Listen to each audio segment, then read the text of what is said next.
Ben Yokoyama scooted glumly down the sidewalk with a thump, thump, thump.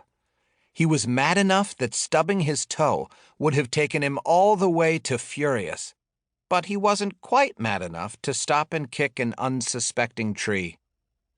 He was mad because he was out of almond kisses. He was mad because he had no money to buy more. But mostly he was mad because the chunk of rubber missing from the rear tire of his scooter made an awful thump, thump, thump as he scooted down the sidewalk in dismay. Ben sighed in a way that was meant to be heard and admired, but no one was close enough to appreciate it. He sighed louder, but the sidewalk remained empty. Not being able to share his mad feelings made Ben madder. When he got to the corner with the yellow bush, Ben's best friend Janet was waiting with her skateboard. "I heard that sigh a mile away, Ben. What's the problem?" asked Janet.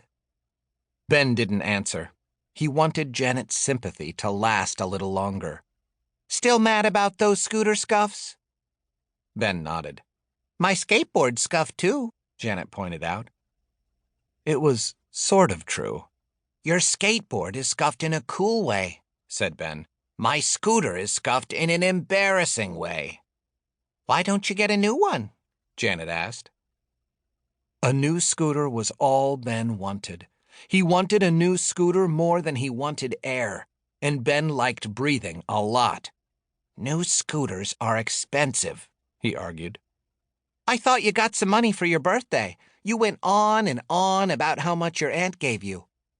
"It wasn't that much," Ben insisted. "How much was it?" Ben didn't want to say. A lot of money seemed like less when it was gone.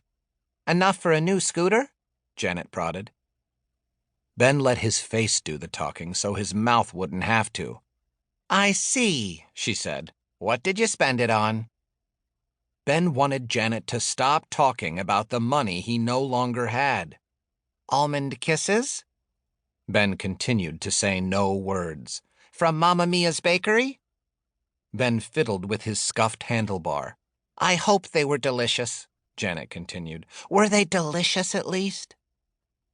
Ben's hungry stomach got fed up with his stubborn brain and forced his weary mouth to surrender the truth. "They were the greatest and the best." "Well, that's a relief," Janet replied. "Life's too short to eat undelicious cookies." "Yeah," Ben said wistfully. Janet was right. She usually was. "So you spent all your money then?"